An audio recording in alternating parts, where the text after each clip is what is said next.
Hey guys, in today's video we're going to share with you guys what we do with our root crops before we put them inside, and then also we're going to share a cool project that we're working on with this GoPro. But first, we'll show you how we harvested some beets and carrots earlier today.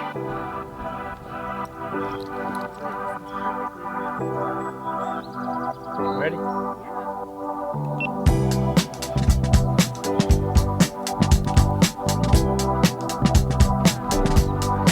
So we have a GoPro here, and John Deere sent us this GoPro.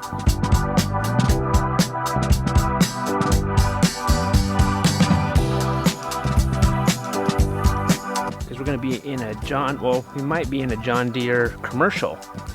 And so we're supposed to film kind of our day with this GoPro, and then we don't get to keep it. We need to send it back after we film what we need to film for them.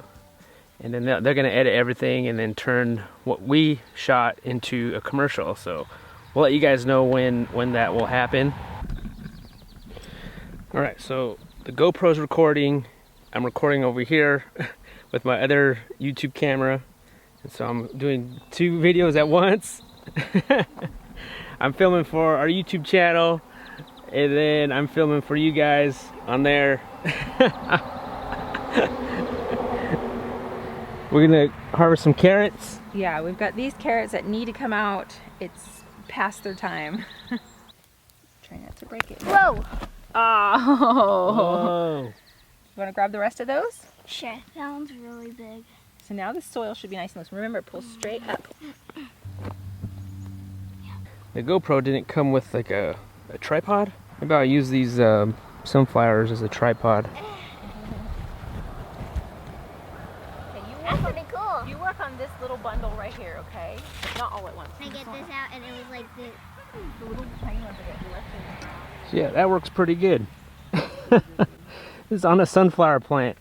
No, it's these ones. They didn't look at. They already went to seed, and they're really hard. Like, and they didn't grow at all. So I wonder if they're these ones. I don't know. We'll see. Oh, that one's hard. I can't get it out. What'd you pick, Penelope? Let's see. Whoa, And this little one. that's good. I love growing carrots because you could just leave them in the ground. You don't have to like rush to pick them, so you can just pick them as you need them. If you saw our potato harvest video, you noticed that this soil on this potato, where the potatoes were a lot harder. And then if you look at this carrot and beet bed, it's a little bit softer, right? Yeah. It's a little bit more fluffy, but that is because we put compost on this bed here. But by the time we were done with this bed, when we were first planting, we ran out of compost to put where the potatoes were. So that could have been a problem too with the potatoes, is that we typically add compost, and we did not do that with this because we didn't have any. So we just pretty much just direct, plant in this dirt. Yeah, this is a lot of carrots for us. That's plenty. There's a lot of little ones in there. But we're gonna leave some of these in there. Yeah, I mean, they're not going to seed just yet. If I see them starting to go to seed, we'll pick them out. This is a leek right here. Yeah. And the leeks usually take a while. We grew our first leek back in California before we moved here. It grew really well in California. So this would be our first leek in North Carolina. So this thing's kind of cool. This thing's really robust and like super heavy duty, this clamp. It clamps on anything. And this is pretty nice. I mean, first time working with a GoPro, and I kind of like it, but it's different. So we're gonna clean these veggies now before we put them inside. We gotta take all these tops off. You could eat these beet tops, but they actually don't look too good. We usually eat them in the beginning of the year. Yeah. Like when they're fresh. When they're younger. Yeah. Now they've got like worm poop on them, but that's okay. We have plenty. So we're gonna take these carrot tops off before we put them inside also. So a little bit of prep work before we take all these food inside, and that's why we have this veggie washing station to help with that, kind of like a little outdoor kitchen.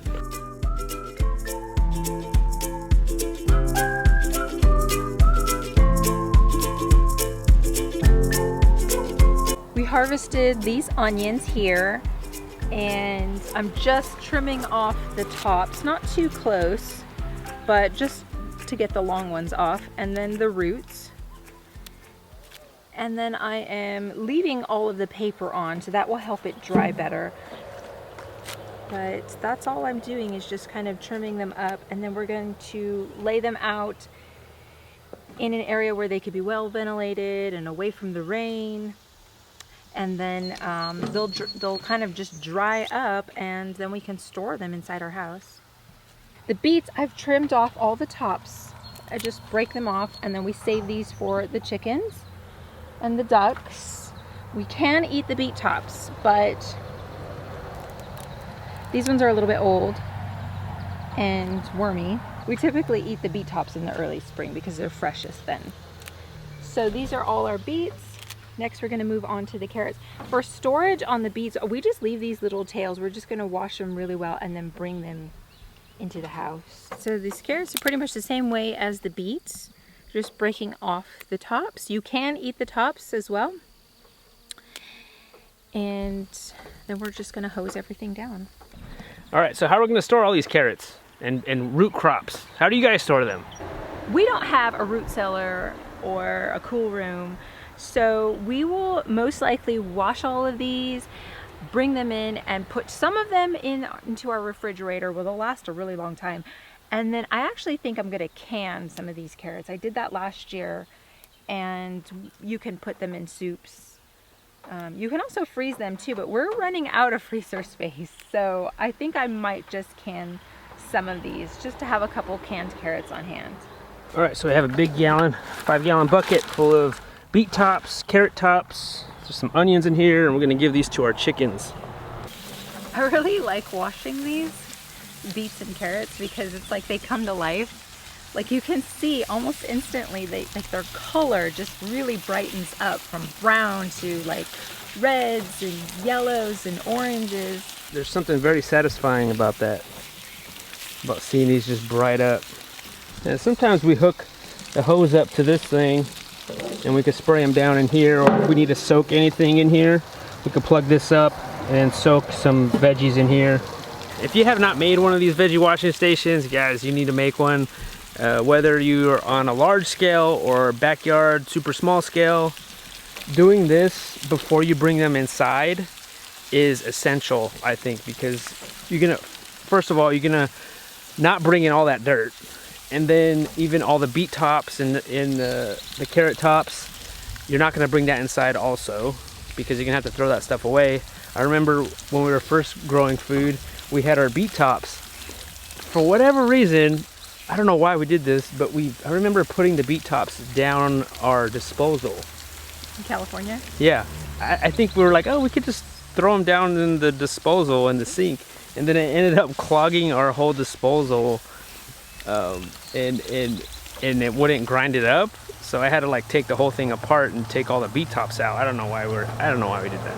We're newbies, right? We're just figuring this stuff out. So doing this before we bring it inside is key. Plus, you know, you could make a little one like this. We have videos on how to make all this stuff. I have plans, if you prefer plans, available on our website of how to make this veggie washing station. And plus, the more time you spend outside is better. Because if you could spend more time outside, just one more chunk of time, that's just better for your health, I think, anyway. So why not wash these vegetables outside? I'm convinced I want an outdoor kitchen, so then I could just cook outside too. Okay, so the carrots are all washed, ready to be brought inside the house. Do you give these another wash when you put them inside? I do. Well, actually, I'm washing them really, really well right now, but I'll put them away right when I go inside. I don't know if you can tell, but there's like all of these fine little hairs And sometimes when I'm washing them out here, I can't like nitpick at them. So I will give them another rinse before I actually cook with them. Now these are gonna last in our fridge for about a couple weeks if we don't get to them before. And we like to eat these, like we can eat them raw in a salad. I like to finely chop them into like little matchsticks. We can eat them in a salad. We can juice them. We have a juicer. Another great way to do it is oven roast them. You can cube them up, drizzle a little avocado oil, salt and pepper. If you want to be fancy, just a little drizzle of honey, but you don't need it. And just roast them in the oven. Or you can saute them in a pan with whatever it is that you're cooking. We did that last night for dinner. We had some ground pork, and we had a bunch of beets and carrots just kind of cubed up, and those cooked in the pork fat. And then we threw in some raw cabbage, and it was a fantastic meal. It was kind of like an egg roll, a deconstructed egg roll in a bowl, but it was really good. And then another thing you could do is juice these, right? Did you just say that?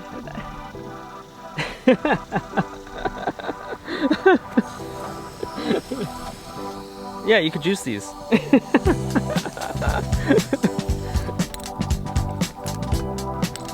Hey, chickens. Hey, chickens. Let's give some to the ducks, too. Even though the ducks have not been giving us eggs all summer long. I don't even know why we bother, ducks. I don't even know why we bother.